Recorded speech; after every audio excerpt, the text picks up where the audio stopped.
Sa iba pang balita, magsisimula na bukas ang masayang Kamsur Kaugma Festival. Alamin na natin ang detalye ng balitang yan mula naman sa aming kasamang si Grace Refamasimando ng Radyo ng Bayan Naga. Grace, marahayang na hapon.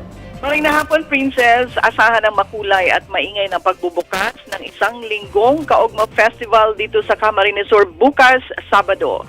Maraming mga sikat na artista, politiko at iba pang mga sports celebrities ang nakatakdang makisaya sa mga Camarinenses upang ipagdiwang ang kasaganaan, tagumpay, pagmamahalan at pag-unlad ng lalawigang ito. Sa opening tomorrow, tatampukan ito ng trade fair na kakikitaan ng mga sariwa at masasarap na produktong Bicol. Tampok din ang Kaugma Jobs Fair, kung saan halos 50,000 mga trabaho local at abroad ang pwedeng applyan ng mga job seekers at tampok ang Miss Kaugma, Miss Kamsur, Miss Tourism at marami pang ibang masasayang programa. Pangungunahan ng mga aktibidad na ito ni Governor Migs Villafuerte, El Rey Villafuerte at ng buong sangguniang panlalawigan ng Camarines Sur. Muli, Grace Refamasimando para sa Telebisyon ng Bayan.